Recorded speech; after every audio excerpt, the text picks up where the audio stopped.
하나님 말씀 보셨습니다.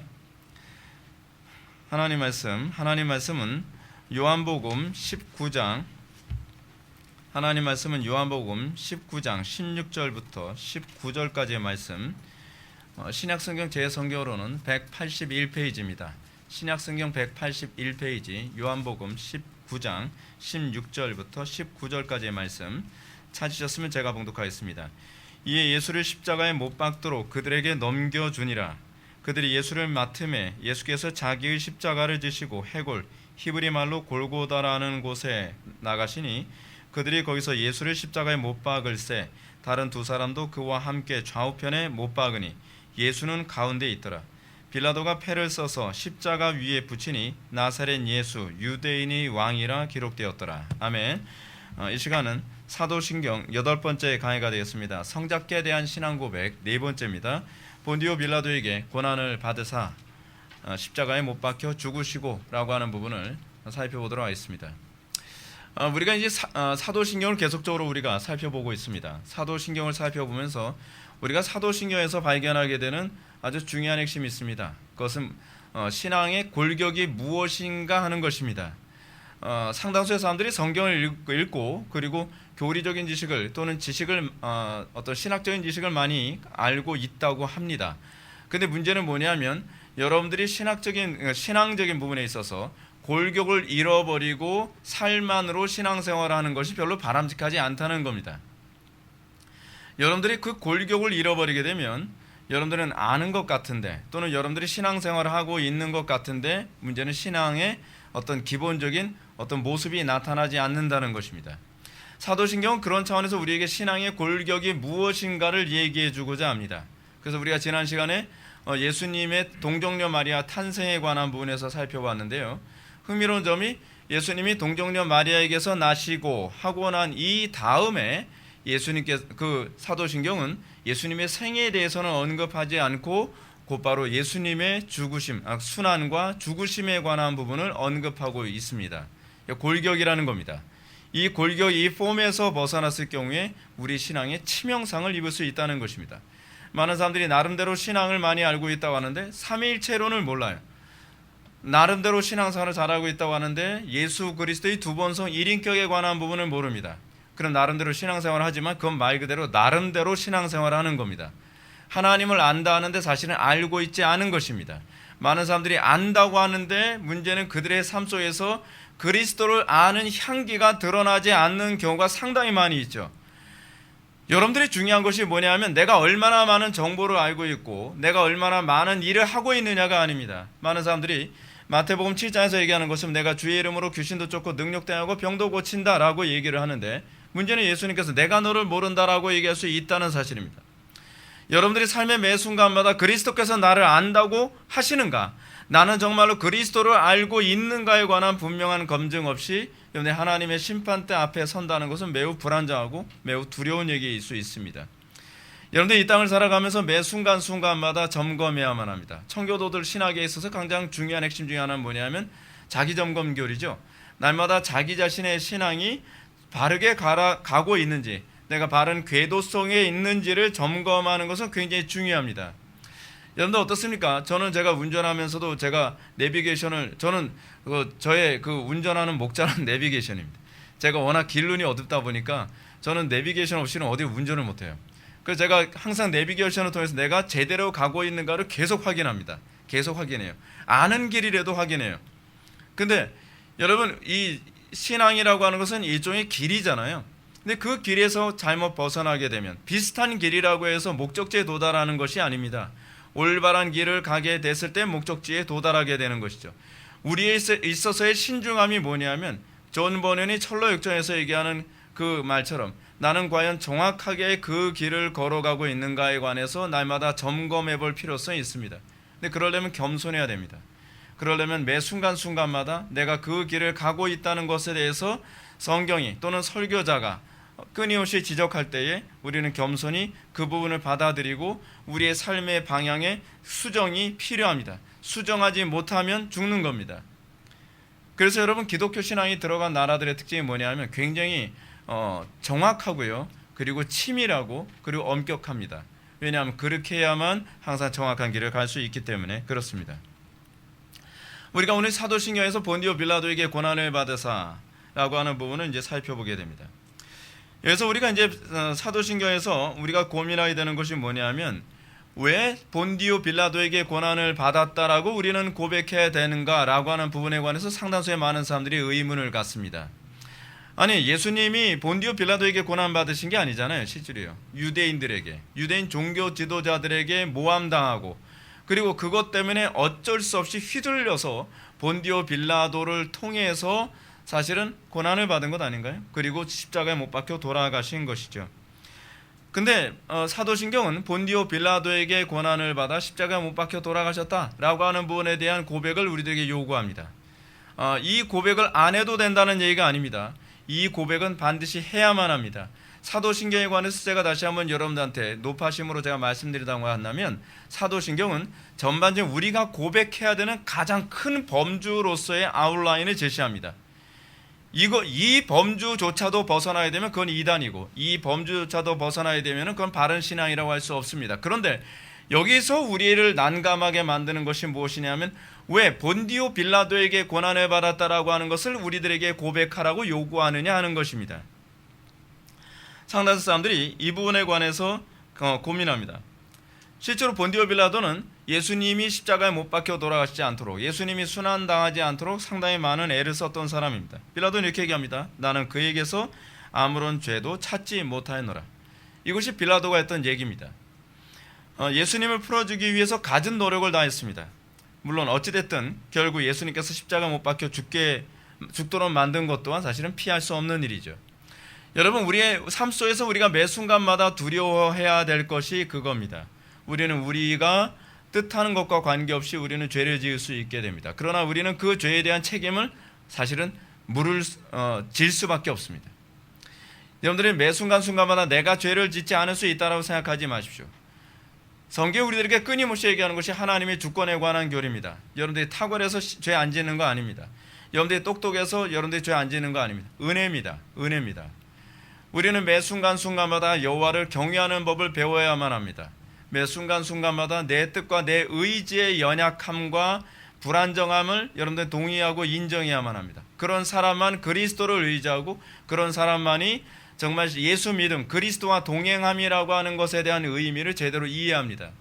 아직까지도 내 이성의 탁월함이라든지, 아직까지도 내 의지의 탁월함을 여러분들이 포기하지 못하고, 그것을 여러분들이 그 무가치함을 인정하지 못한다고 한다면, 여러분들 주님과 동행하는 것이 아니라 내 지혜와 동행하고 또 내 의지와 그 동행하고 있는 삶을 살아가는 것을 그리스도와 동행한다고 착각할 수도 있다는 사실을 기억하시기 바랍니다.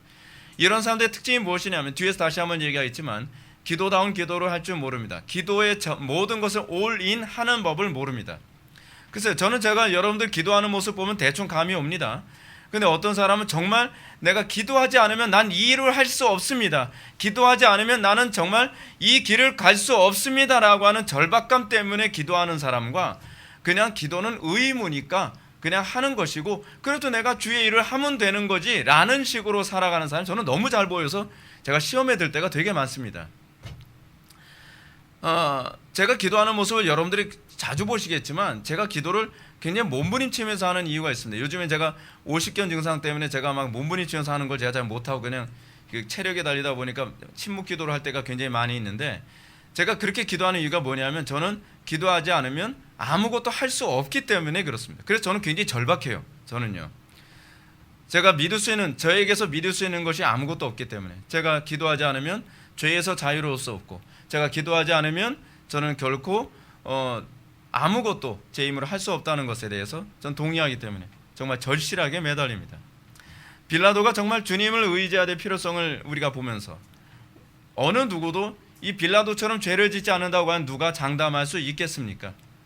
우리는 빌라도를 정죄하기 전에 우리는 정말 두려워해야 되고 우리는 하나님을 경외해야만 합니다.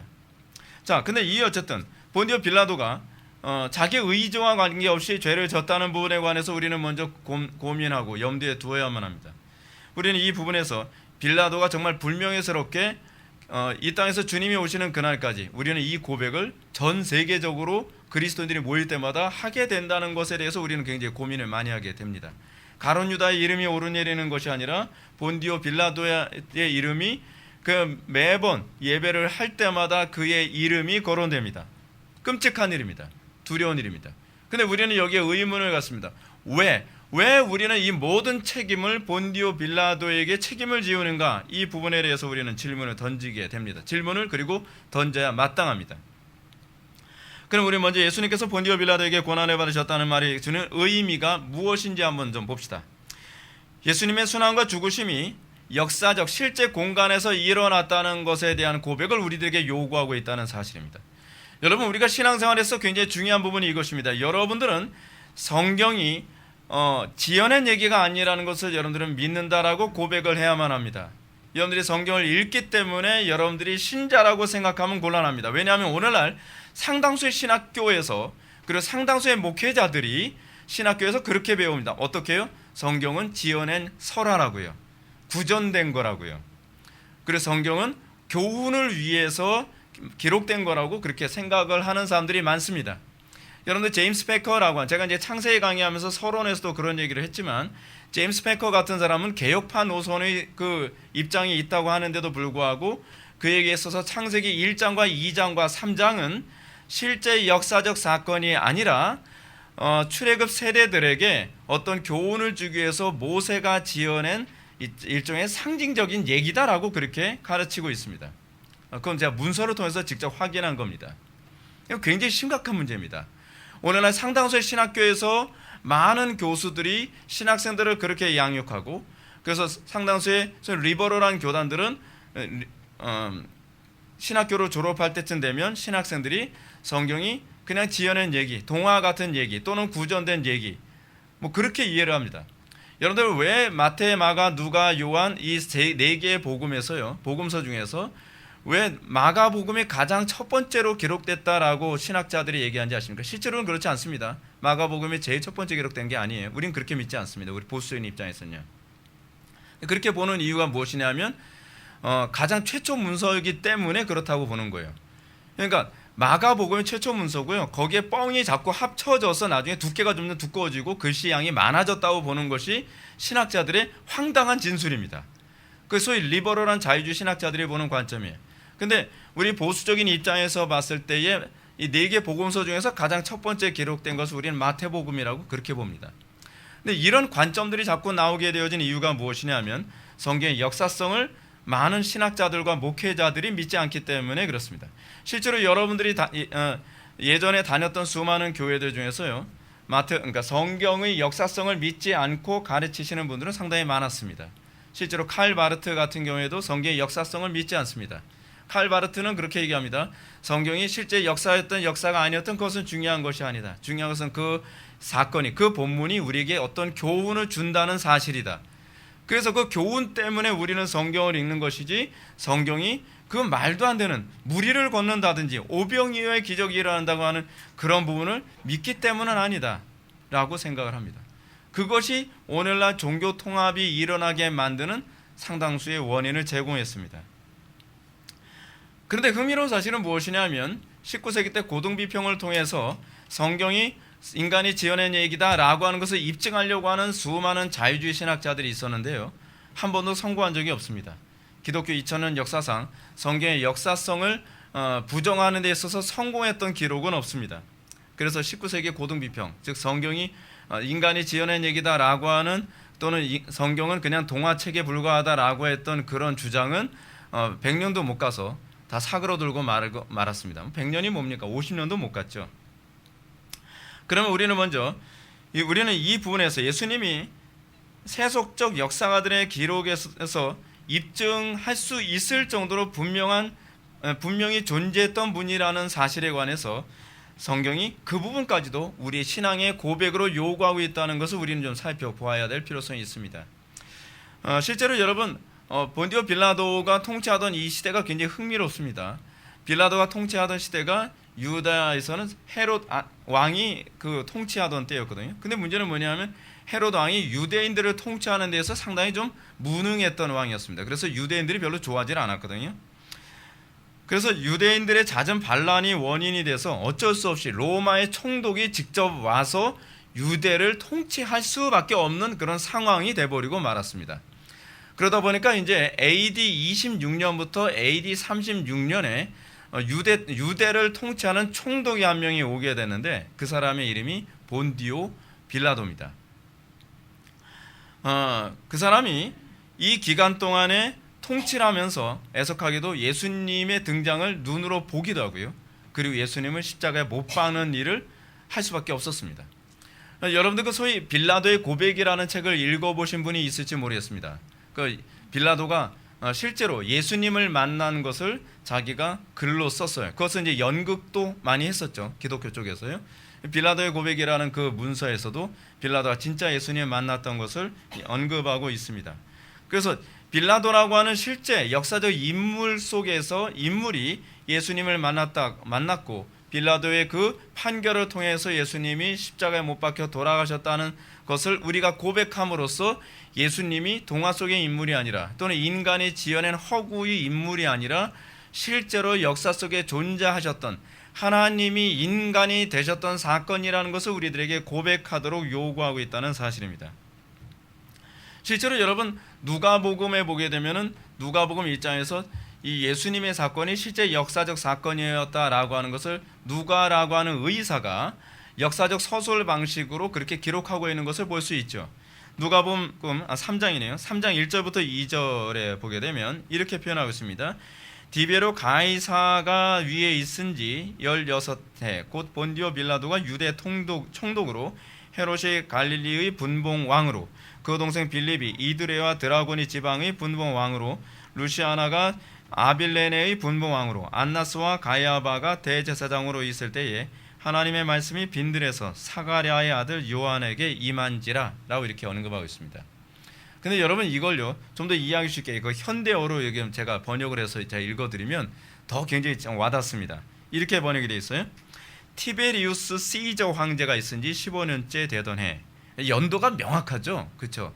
티베리우스 시저가 황제로 있은 지 15년 되던 해 본디오 빌라도가 유다의 총독으로 있었고 헤롯이 갈릴리의 영주로 있었으며 그 동생 필립이 이두레와 드라고니 지방의 영주로 루사니아가 아빌레네의 영주로 있을 때라고 이렇게 번역할 수 있습니다. 그러니까 얼마나 예수님이 실존하셨다라고 하는 부분이 역사 기록에 선명하게 언급되어 있는지 알 수가 있죠.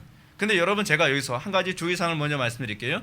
여러분들이 예수님이 실제로 역사 속에 있다는 걸 인정한다고 해서 그것이 믿음은 아닙니다. 인정한다는 것과 믿는다는 것은 별개입니다. 많은 사람들이 여기서 착각을 합니다. 내가 인정하니까 믿고 있지. 아니요. 인정하는 것과 믿는 것은 별개입니다. 인정하는 것은 정보와 관련된 개념이고요. 믿는다는 것은 실천과 관련된 부분입니다. 그래서 여러분들 삶 속에서 근데 문제는 뭐냐면 이 실천은 인정을 기초로 하고 있다는 사실입니다. 이 정보를 인정하고 있느냐에 관한 부분도 중요하다는 얘기죠.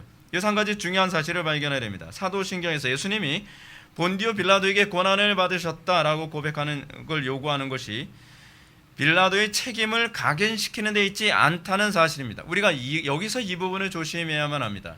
본디오 빌라도가 나쁜 사람이다. 그래서 우리는 주님 오실 때까지 본디오 빌라도라는 저주받을 이름을 끊임없이 기억해야 한다라고 하는 그런 의미로 사도신경이 기록된 것이 아니라는 사실입니다. 이 사도신경이 본래 기록된 게 이게 라틴어로 기록됐습니다. 라틴어로 기록됐는데요. 라틴어로 기록될 당시에 이 본문을 어떻게 번역했는지를 보게 되면 이 본문을 굉장히 잘못 번역했다는 것을 알 수 있습니다. 그러니까 이번에도 이제 사도신경을 다시 개정하면서 번역을 새로 했잖아요. 새로 했는데 제가 한 가지 마음에 드는 것이 뭐냐면 주어를 붙였다는 게 되게 마음에 듭니다. 왜냐하면 사도신경은 원래 나의 고백이지 우리의 고백이 아니거든요. 공동체의 고백이 아닙니다. 나의 고백입니다. 그래서 I believe로 시작하거든요.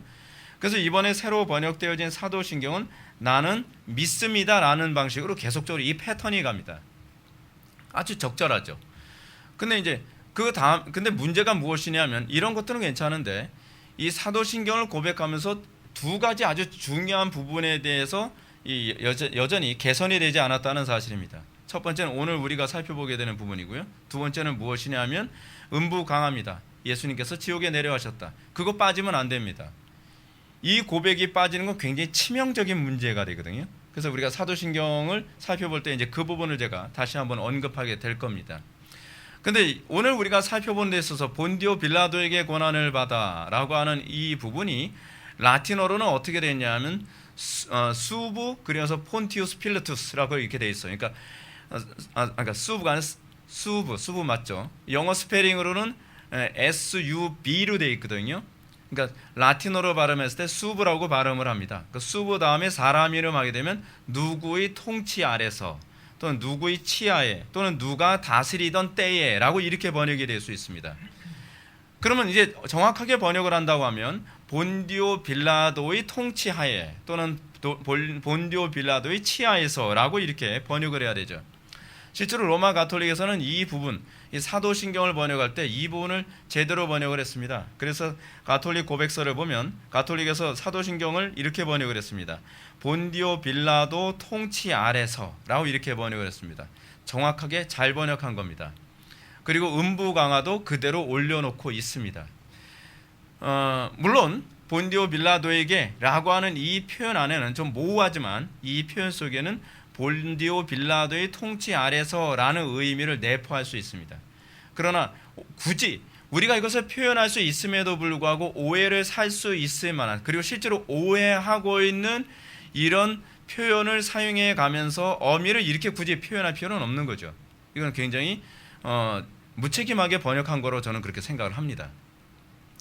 이 시점에서 우리는 다음 같은 질문을 던져야 합니다. 예수님께서 역사상 순환과 죽으심을 받으셨다는 것이 무슨 의미가 있는가? 전 여러분들한테 이런 질문을 던지고 싶은 거예요.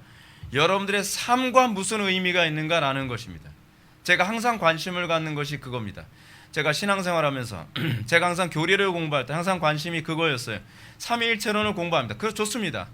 근데 삼위일체론이 나와 무슨 관계가 있는가? 예수님의 두 번 성일인격이 나하고 무슨 관계가 있는가? 그리고 예수님이 부활승천이 나와 무슨 관계가 있는가? 예수님이 본디오 빌라도에게 고난을 받아서 십자가에 못 박혀 돌아가신 것이 나하고 무슨 관계가 있는가? 여러분들은 그거에 고민을 해야만 합니다. 상당수의 사람들이 소위 정보만, 어떤 교리적 정보만을 얻으려고 하는 사람들은 교리적 정보를 얻는 것으로 만족합니다. 그런데 말입니다.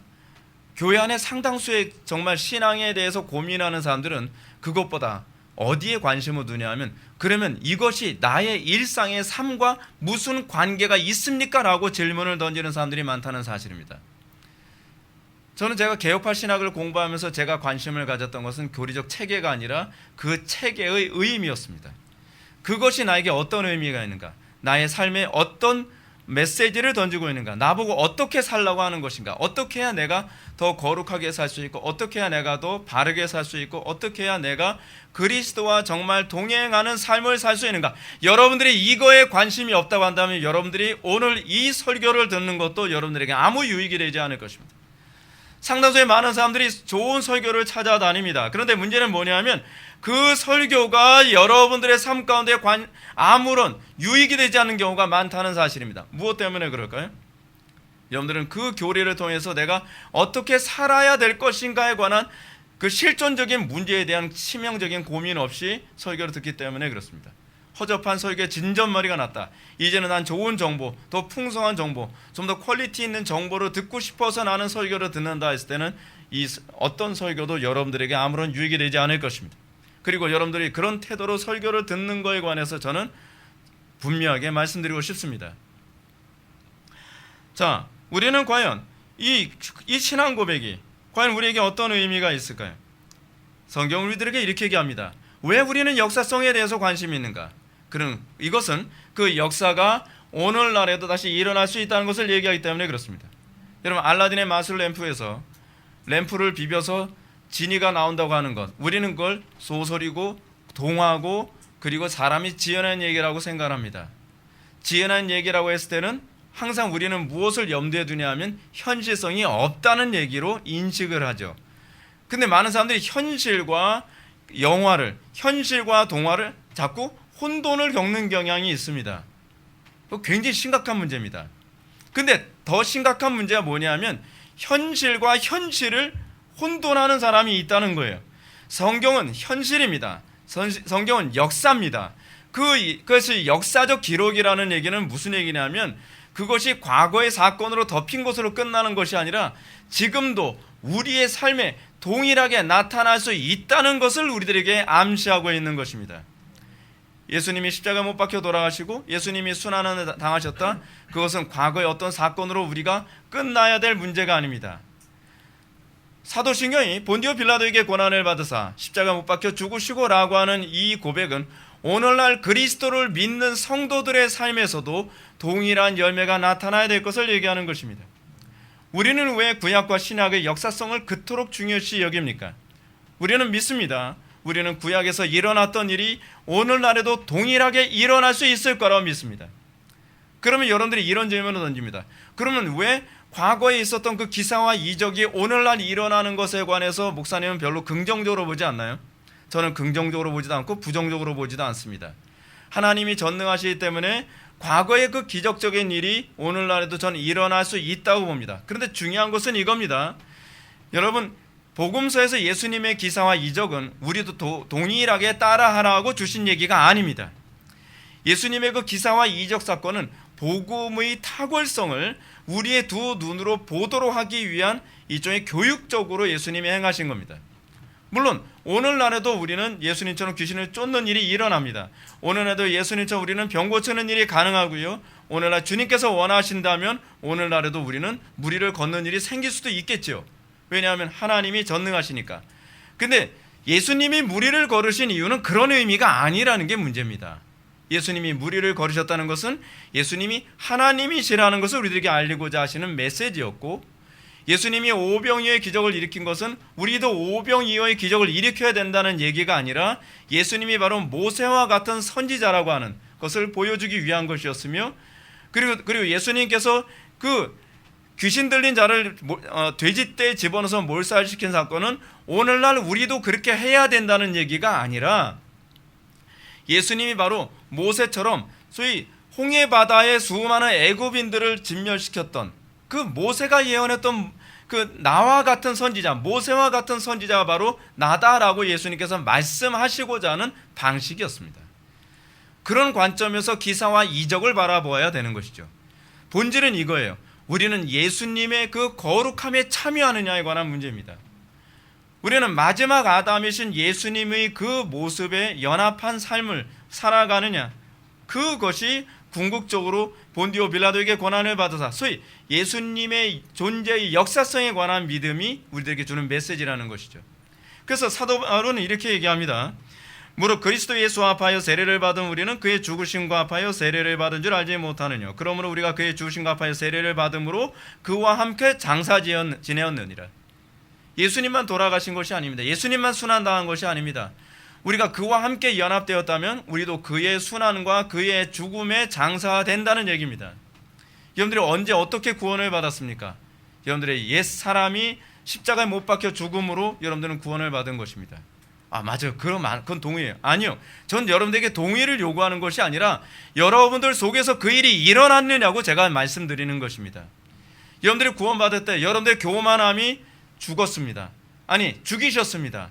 그래서 여러분들이 예수를 믿을 때 예전에 여러분들의 당연히 지식이 우선이라고 생각했던 여러분들의 합리주의, 여러분들의 이성주의가 죽고 우리는 하나님의 말씀 앞에 우리는 굴복되면서 우리는 구원을 받게 되는 것입니다.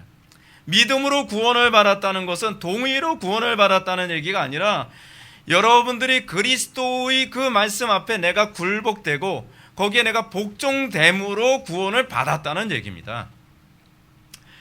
그래서 사도 바울이 그래서 이렇게 얘기합니다. 갈라디아서 6장 17절을 보면 이후로는 누구든지 나를 괴롭게 하지 마라. 내가 내 몸에 예수의 흔적을 가졌노라. 사도 바울이 갈라디아서에서 뭐라고 얘기해요? 내가 예수의 흔적을 갖게 되었다. 내가 이제 예수님의 그 고난의 그 흔적에 내가 참여하게 됐다라고 얘기합니다. 마치 사도 바울은 자기 자신의 삶을 예수님의 삶에 오버랩시키고 있는 것처럼 얘기하고 있습니다. 물론 굳이 제가 이 부분을 좀 설명해야 된다고 한다면 사도 바울이 갈라디아서 6장에서 예수 그리스도의 흔적을 얘기할 때는 이 표현의 이전에는 마음의 할례를 염두에 둔 표현입니다. 그러니까 우리가 예수를 믿고 마음의 할례를 받았다고 한다면 나 마음의 할례 받았어라고 입으로 떠들고 돌아다니는 문제가 아니라 그 마음의 할례가 뭐로 나타나야 된다는 거예요? 예수 그리스도의 고난에 참여함으로, 그 구체적으로 참여함으로 나타나게 되어 있다는 사실입니다.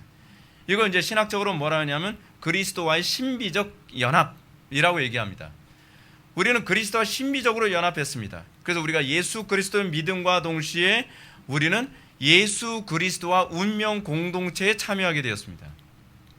여러분 어때요? 저 여러분한테 질문 던지고 싶은 게 겁니다. 여러분 예수 믿고 나서 여러분들 운명이 바뀌었나요? 이런 거 있잖아요. 이런 거. 어떤 사람이 예수 믿기 전에는 난 깡패였어요. 예수 믿기 전에는 저는 비참한 인생을 살았어요. 예수 믿기 전에는 저는 몸을 파는 여자였어요. 예수 믿기 전에 우리 가정은 지옥이었어요.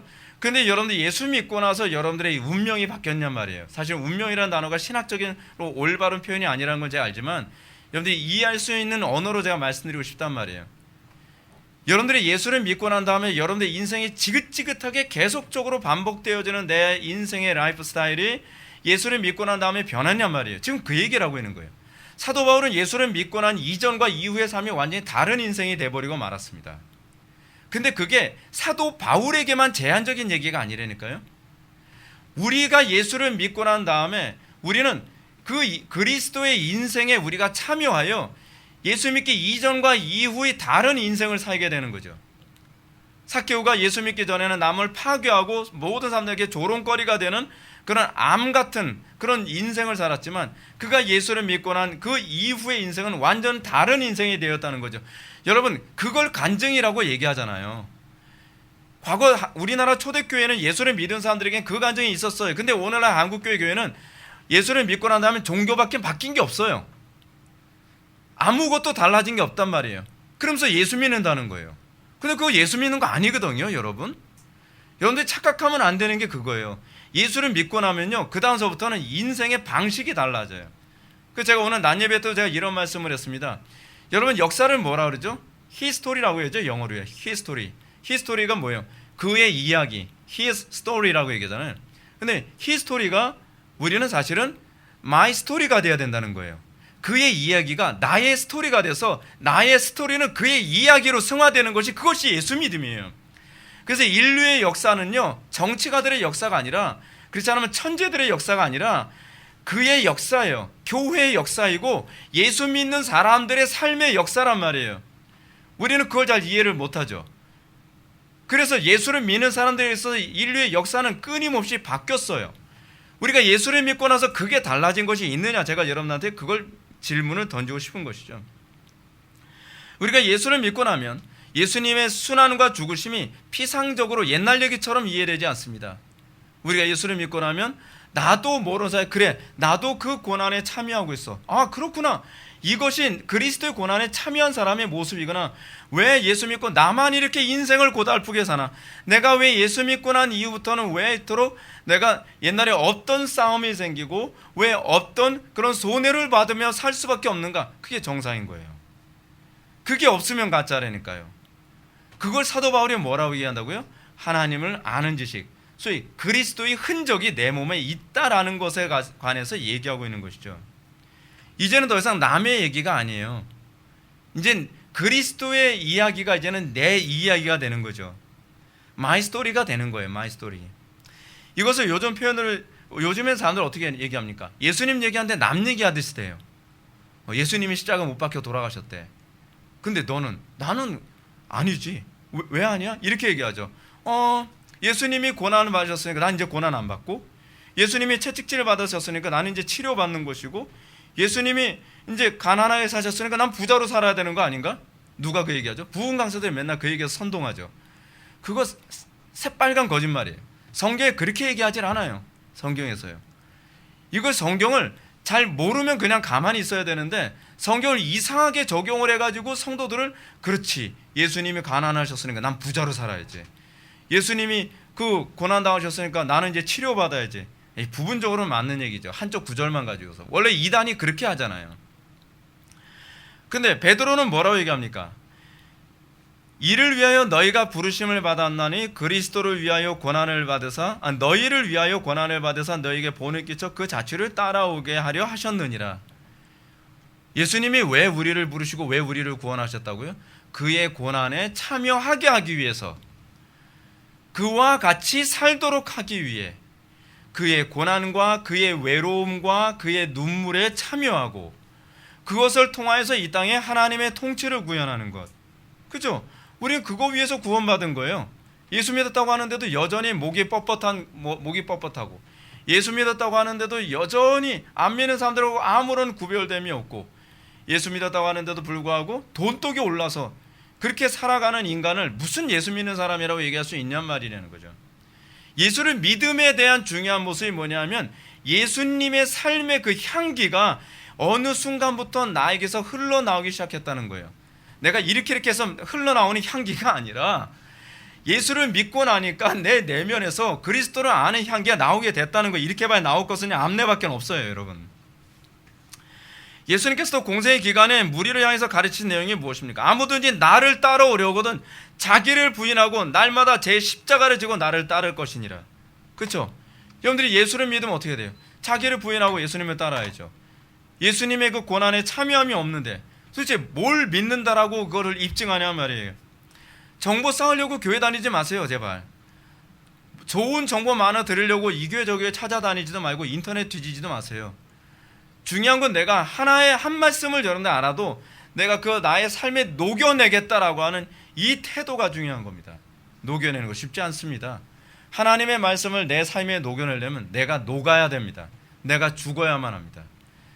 용광로 같은 열정을 가지고 하나님의 말씀을 내 삶에 녹여서 내 삶 속에서 그리스도를 드러내게 하는 데 관심이 없다고 한다면 여러분들 교회 헛다니는 거예요, 여러분. 교회는 학원이 아닙니다.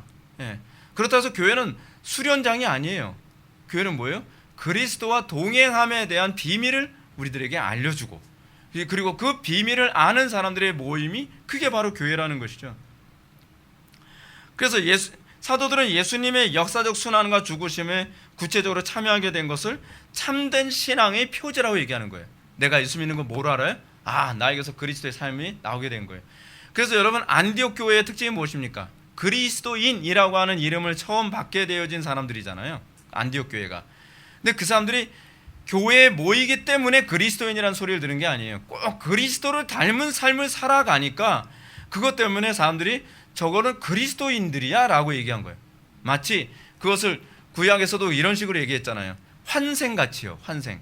예수님의 사역을 보면서 헤롯 왕이 어떻게 생각했다고요? 저거 환생한 거 아니야? 세례 요한이 환생한 것 아니야? 라고 하는, 소위 그런 개념처럼 우리가 그리스도와 연합한 삶을 삶으로 말미암아 우리의 삶의 모습에서 그리스도께서 우리를 통해 살고 계신다는 것을 만민이 보아 알게 하는 것, 그것이 하나님께서 우리를 부르신 목적인 거죠. 그렇죠? 그리고 우리가 그리스도와 죄송합니다. 우리가 그리스도와 연합하여 살게 되어짐이 뭐로 나타나요? 십자가로 나타나는 거예요. 십자가. 바울은 이 십자가를 자신이 그리스도와 연합된 구체적 증거라고 얘기해요. 그래서 바울이 뭐라고 얘기합니까? 내가 십자가 외에는 자랑할 것이 없다. 우리는 십자가 밖에 자랑할 게 없잖아요. 무슨 얘기인지 아시죠? 십자가는 자랑할 게 없고 십자가 밖에 있는 것만 자랑하잖아요. 그러니까 문제인 거예요. 십자가를 우리는 뭐로 생각을 하죠? 우리는요, 원수로 생각한단 말이에요. 십자가 얘기하면 귀를 닫고 싶은 거예요. 십자가 얘기하면 마음이 불편해요. 근데 사도 바울은 십자가 외에는 자랑할 것이 없다고 얘기하고, 오히려 그 당시 최고의 학벌을 가지고 있었던 그 자신의 학벌을 다 뭐로 얘기해요? 죄송하게도 똥이라고 얘기해요. 배설물로 얘기한단 말이에요. 지금은 배설물로 점잖게 표현했는데 그 이전에 개역 성경에서는 똥이라고 번역했거든요. 근데 바울이 이걸 뭐라고 얘기해요? 이것이 할례받음이다. 이것이 바로 그 흔적이다라고 얘기하는 거죠. 그래서 구원의 확신은 어디서 얻습니까? 자기 확신에서 얻는 게 아니에요. 구원의 확신은 나에게서 나타난 삶의 변화와 열매를 통해서 확신하게 되는 거예요. 여기서 구원의 확신에 관한 교리가 나오죠. 이 흔적이 없는데, 나에게서 그리스도를 아는 흔적과 그리스도를 아는 향기가 없는데 내가 아브라함의 자손이다, 내가 하나님의 백성이다 라고 얘기하니까 예수님께서 그 유대인들 보고 뭐라 얘기합니까? 아니, 너 착각하지 마. 너는 너희 아비 마귀에게서 났느니라. 이유가 뭐라 그래요? 너희가 그 아브라함의 행사를 하였으면 아브라함의 자손이지만 너희들이 아브라함의 행사를 하지 아니하고 마귀의 행사를 하지 않냐? 마귀는 처음부터 살인자요, 그 거짓말하는 쟁이다. 거짓말쟁이다. 오늘날 어떻습니까? 기독교인들이요? 그리스도의 행사를 하나요? 그리스도의 순환과 고난에 참여하고 그리스도처럼 살아가는 것으로 인한 그 고난이 있나요? 그게 없는데 난 구원받았다는 거예요. 난 하나님의 자녀라는 거예요. 그렇다고 한다면 하나님의 자녀다운 그리스도인다운 행사가 나와야죠. 근데 그런 삶에 아무런 변화도 없는데 그냥 내가 구원받았다라고 우기면 천국 가는 겁니까? 아니죠. 아닙니다. 그리고 여러분들이 구원받은 하나님의 백성이라고 하는 증표가 과거에는 있었는데 지금은 없다. 그것도 여러분 되게 심각하게 생각해야 될 문제입니다. 그러니까 그리스도를 아는 흔적이 왕년에는 있었는데 올해는 없어요. 금년에는 없기 시작했단 말이에요. 이걸 심각하게 생각해야 되는 거거든요. 여러분, 그리스도를 아는 지식은, 그 흔적은 항상 확인해야 될 대상이에요. 여러분, 신약성경에서 대부분의 청교도들이나 종교개혁자들이 일시라고 하는 그런 신앙을 얘기하는 사람이 있습니다. 대마입니다. 대마. 초기 대마는요, 그리스도의 군사로서 십자가의 흔적을 가지고 있었던 사람입니다. 그리스도의 고난에 참여하는 흔적이 있었던 사람이에요. 그 사도 바울이 대마를 향해서 뭐라고 했냐면 그는 나의 동역자다라고 그렇게 빌레몬서 1장 24절에서 그렇게 얘기했습니다. 근데 어느 순간에 이 대마가 그 그리스도를 위한 고난을 별로 좋아하지 않기 시작을 합니다. 바울의 표현에 의하면 그는 이 세상을 사랑해서 바울을 버리고 악한 길을 택했다. 세상을 향했다라고 그렇게 얘기하고 있습니다. 어느 순간부터 세상과 구별되지 않고 어느 순간부터 세상에 휩싸여서 세상과 동화돼서 살게 되어진 모습을 보면서 사람들은, 청교도들이나 대부분의 개혁자들은 일시라고 그렇게 얘기하는 겁니다. 참된 신앙이 아니라는 거죠. 여러분들 신앙, 여러분 왕년 얘기하지 마십시오. 왕년 얘기하는 거 되게 위험합니다. 여러분들이 제대로 된 신앙이라면요, 그 여러분들 신앙은 현재형이어야만 합니다. 상당수의 교인들이 왕년 얘기합니다. 옛날엔 나도 그렇게 신앙생활, 나도 열심히. 근데 지금은 마귀 자식이지. 지금은 막 살고 있지. 그런 아브라함의 자손이 아니죠. 하나님의 자손이 아니죠. 상당수의 많은 사람들이 0으로 시작해서 6으로 마감하는 사람들이 많다는 거 알고 계십니까? 과거가 여러분들을 보장해 주는 것이 아니라 현재가 여러분들을 보장해 주는 겁니다. 현재 여러분들이 그리스도와 동행하고 있는 증거가 있냔 말이에요. 현재 여러분들이 그리스도를 닮은 향기가 나오고 있냔 말이에요. 여러분들 이게 없으면 안 된단 말이죠.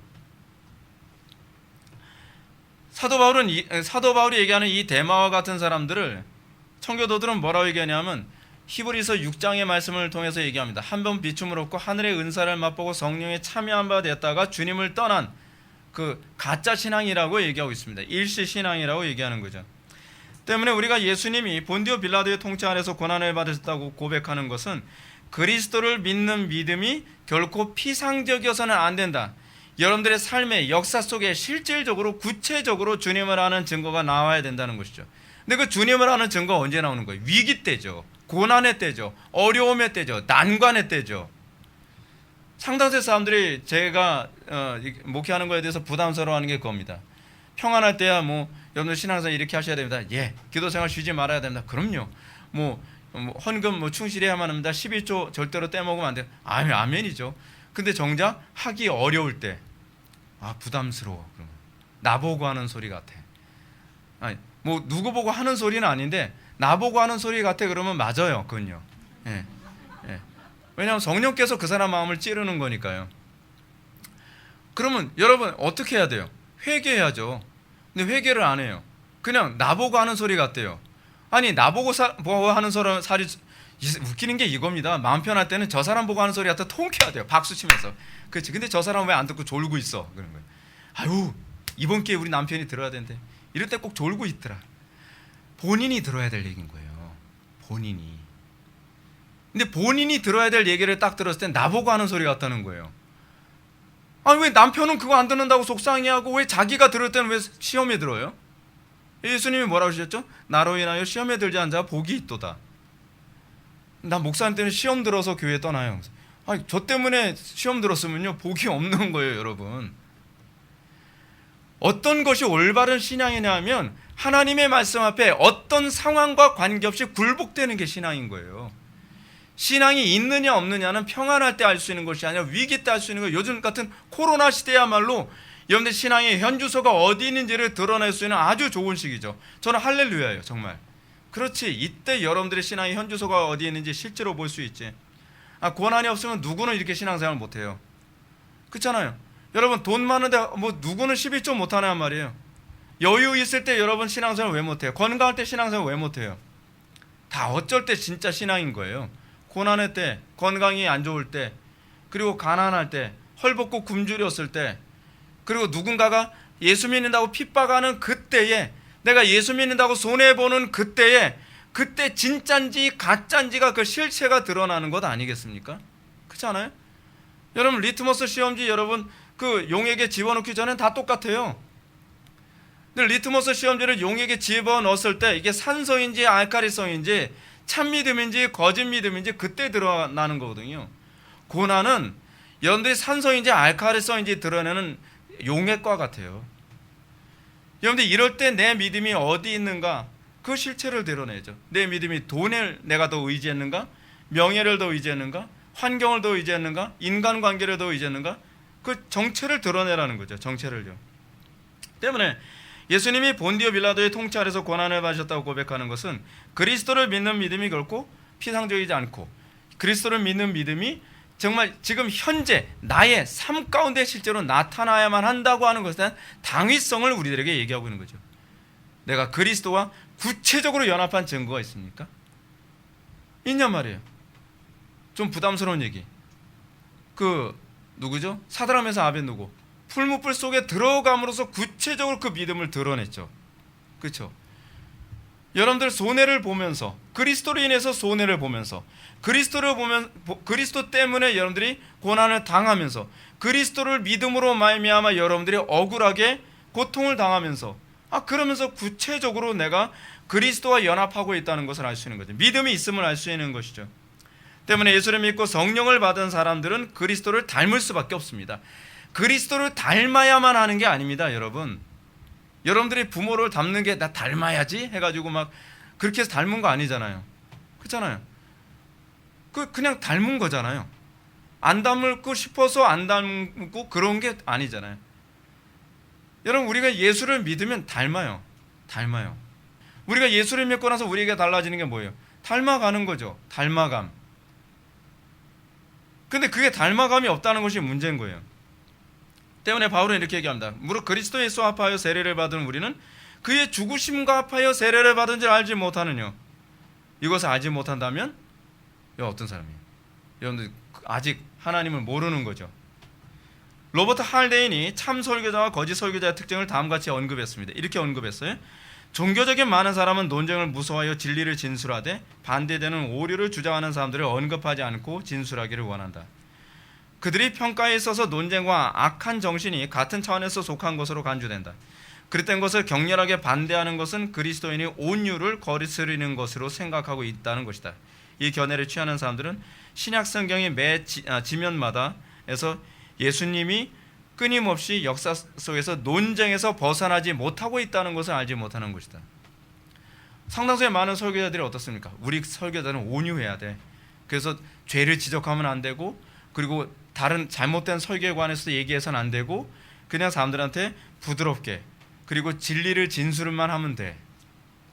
그러면 예수님이 왜 핍박받으셔야 됐죠? 예수님은 끊임없이 논쟁의 중심에 있었습니다. 우리가 그리스도와 연합한 사람이라고 한다면 끊임없이 오류를 드러내고, 그래서 그것 때문에 논쟁의 중심에 있고, 그것 때문에 자기의 의도와 관계없이 끊임없이 고난을 당할 수밖에 없는 것이죠. 로버트 할데인의 지적처럼 오늘날 선하고 인격적이며 자선사업을 많이 하지만 논쟁을 피하기 위해서 진리를 모호하게 진술하는 것은 성경적인 기독교 설교자의 모습이 아닙니다. 성경적인 기독교 설교자의 모습이라고 한다면 내가 이것 때문에 핍박받고 손해를 본다 할지라도 하나님의 말씀을 정확하게 진술하는 것을 기뻐하는 것이죠. 자, 여러분들 참된 신앙 고백은 역사적 예수 그리스도의 삶이 2000년이 지난 오늘 나의 삶 속에서 그대로 재현되고 있음을 고백하는 겁니다. 이 역사적 그 예수 그리스도의 역사적 사건이 나에게서도 동일하게 나타나고 있는가? 이거 고민해야 돼요. 그래서 제가 뭐라고요? 히스토리가 마이 스토리가 돼야 되는 거죠. 여러분, 기독교 역사를 보세요. 우리의 신앙의 모든 선배들은요, 그의 이야기가 자기의 이야기였어요. 그리고 자기의 이야기가 그의 이야기의 반복형이었죠. 제가 예를 한번 들어볼게요. 여러분들, 철학을 받아들이기만 해도요, 인생이 바뀝니다. 여러분, 고대 철학에서 그 디오게네스라고 하는 사람 있잖아요. 견유학파, 개처럼 사는 인간. 아무리 신사적이고 고급적으로 인생을 살았던, 귀티나게 살았던 사람도요, 디오게네스에게 영향을 받고 나면 그 다음서부터 개처럼 살아요. 디오게네스의 인생의 연장선상에 있다니까요. 지금도요, 디오게네스에게 영향을 받으면은 머리 암 감고 수염 이상하게 하고 돌아다니고 개처럼 살아가는 사람들이 생긴다니까요. 여러분, 철학을 받아도 인생이 동일하게 그 운명으로 가게 됩니다. 디오게네스의 제자 중에 어떤 여자가 있는데요, 상류층에 살았고 굉장한 미인이었고 똑똑한 여자였대요. 근데 디오게네스에게 영향을 받았어요. 그 이후부터 그 여자는 개처럼 살기 시작을 해요. 여러분, 마르크스도 동일합니다. 마르크스에게 영향을 받은 사람들은 어떤지 아십니까? 굉장히 위선적이에요. 자기는 사치하고 방탕하고 부르주아처럼 살아가면서 부르주아를 죽여야 된다고 얘기하고 손가락질하고 타도를 외쳐요. 오늘날 여러분, 마르크스 추구하는 사람들 똑같지 않습니까? 오늘날 마르크스 추구하는 사람들 보십시오. 그들의 인생을 딱 들여다보면 부르주아도 그런 부르주아가 없어요.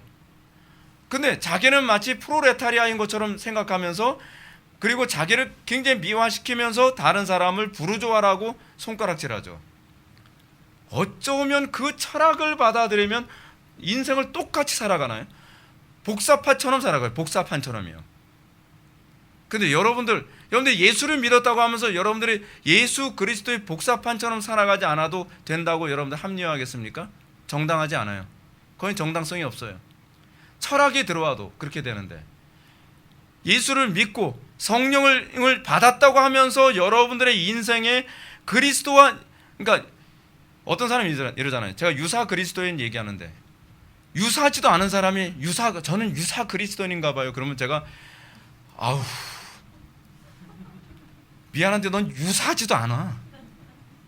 유사 그리스도인이라고 얘기할 자격도 없는 사람이 전 유사 그리스도인이었어요.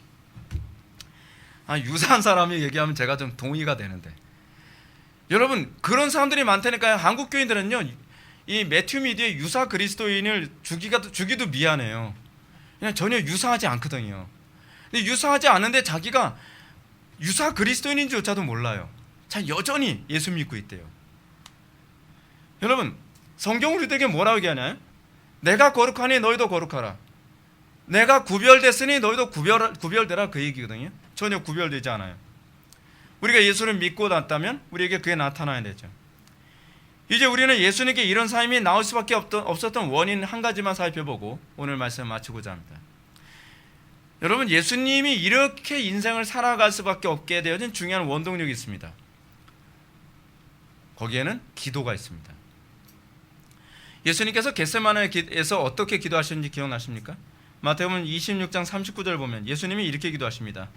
조금 나아가서 얼굴을 땅에 대시고 엎드려 기도하여 이르시되, 내 아버지여, 만일 할만하시거든 이 잔을 내게서 지나가게 하옵소서. 그러나 나의 원대로 마옵시고 아버지의 원대로 하옵소서 하시고, 예수님이 이런 순환과 십자가의 죽으심의 삶을 살아갈 수밖에 없었던 이유는, 물론 그분은 원죄가 없으시기 때문에 그렇습니다. 그분은 진리이시기 때문에 그런 것도 있죠. 근데 가장 본질적인 부분이 이겁니다. 나의 원대로 마옵시고 아버지의 원대로 하옵소서의 정신 때문에 그렇습니다. 예수님의 삶은 항상 내 뜻이 아닌 아버지의 뜻에 맞추는 인생이었습니다. 이것 때문에 그의 삶의 인생에서는 순환과 죽으심이 멈추지 못하는 것입니다. 오늘날 그리스도인들에게 예수 그리스도의 순환과 고난에 참여함이 없는 이유는 뭐냐면, 내 뜻대로 살아가고 있고 내 생각대로 살아가고 있고 내 경험대로 살아가고 있기 때문에 그렇습니다. 세상이 좋아졌기 때문이 아닙니다. 세상이 예전보다는 기독교에 대해서 관대해졌기 때문이 아니고요. 세상이 이제는 종교의 자유가 있고 우리 가족들이 다 예수를 믿고 있고 주변에 예수 믿는 사람들이 많기 때문이 아닙니다. 죄송하지만요. 여러분들이 내 뜻대로 살지 않고 아버지의 뜻대로 살게 되면 여러분들의 가정과 직장과 캠퍼스의 여러분들 삶의 모든 영역에서 순환 안 당할 수 없습니다. 전 목사인데도 교회에서 순환 당합니다. 근데 여러분들은 불신자들과의 삶을 살아가는 데서 순환이 없다고요? 적당히 타협하니까 그런 거 아니에요, 여러분? 솔직히 인정해야 돼요, 여러분. 도덕적으로 산다고요? 아니요. 여러분들이 아버지의 뜻을 제대로 물어보기나 해봤나요? 여러분들이 아버지의 뜻에 여러분들의 뜻을 복종시키기 위해서 이렇게 땀방울이 핏방울 되듯이 여러분 기도해 보셨나요? 아버지의 뜻대로 가려면 고난당하는데요. 아버지의 뜻대로 가려면 손해가 막급한데요. 아버지의 뜻대로 살려면 내가 이제 그 쌓았던 스펙 다 버려야 되는데요. 우리 신화의 선배들은 왜 고난을 당하고 왜 많은 어려움을 당했는데요? 아버지의 뜻 때문이에요. 아버지의 뜻. 예수님이 그렇게 사셨기 때문에 순환과 죽으심에 참여할 수밖에 없었습니다. 사랑하는 성도 여러분, 오늘날 기독교가 왜 이렇게 무기력한지 아십니까? 세상의 그 죄악 앞에서 아버지의 뜻보다는 내가 살 길을 찾기 때문에 그렇습니다. 예수 믿고 나서 우리에게 달라지는 게 뭔지 아세요? 내가 죽을 무덤을 찾는 겁니다. 내가 죽을 자리를 찾기 시작하는 겁니다. 제가 부교육자 생활하면서 그런 생각을 많이 했습니다. 내가 여기서 쫓겨나면 내 사명은 여기까지인가 보다. 죽을 무덤 찾아다니는 게 그게 신앙생활인 것 같아요. 여러분들 사업 그렇게 해야 되는 거잖아요. 사업.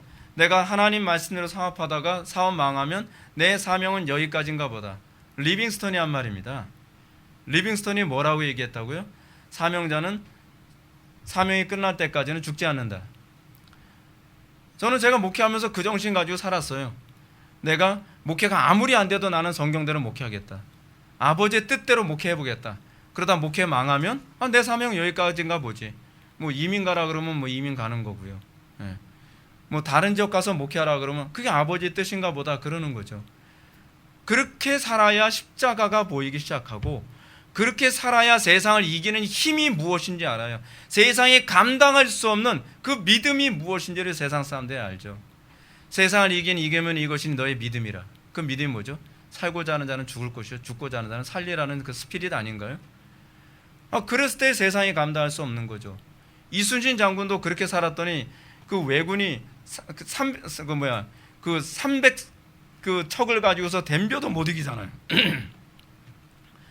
믿음으로 살아가는 성도의 삶이 그렇습니다. 이 자리가 내 무덤이 될 수도 있다라는. 그래서 사드락 메삭 아벳느고가 그렇게 살았고 다니엘이 그렇게 살았고 그리고 사무엘이 그렇게 살았고 엘리야가 그렇게 살았고 사도들이 그렇게 살았고 오웬이 그렇게 살았고 로이드 존스가 그렇게 살았고 스펄전이 그렇게 살았고 조나단 에드워즈가 그렇게 산 겁니다. 우리도 그렇게 살아야만 합니다. 그러면 세상 달라집니다. 문제는 기독교인들이 비겁하기 때문에 세상이 점점 악해져 가는 것이지 세상 사람들이 악하기 때문이 아닙니다. 세상 사람들은 원래 악했습니다. 세상 사람들은 원래 썩어가는 고기였고 어둠이었습니다. 근데 우리가 세상의 빛이어야 하고 우리가 세상의 소금이어야 되는데 그 역할 안 하기 때문에 세상이 악해진 것입니다. 우리가 그 믿음을 회복했을 때 이 세상이 다시 회복될 걸 믿으시기 바랍니다. 기도하시겠습니다. 사랑이 많으신 하나님, 우리가 오늘 시간 본디오 빌라도에게 고난을 받으신 예수님의 그 모습을 보면서 우리가 그 삶에 참여해야 될 당위성을 다시 한번 살펴보게 해 주심을 감사드립니다. 우리에게 믿음을 주시사 우리가 그리스도의 삶에 참여하는 것을 두려워하거나 부끄러워하지 아니하고 십자가를 우리의 영광으로 삼을 수 있는 믿음 허락하여 주옵소서. 예수님의 거룩하신 이름으로 기도드립나이다. 아멘.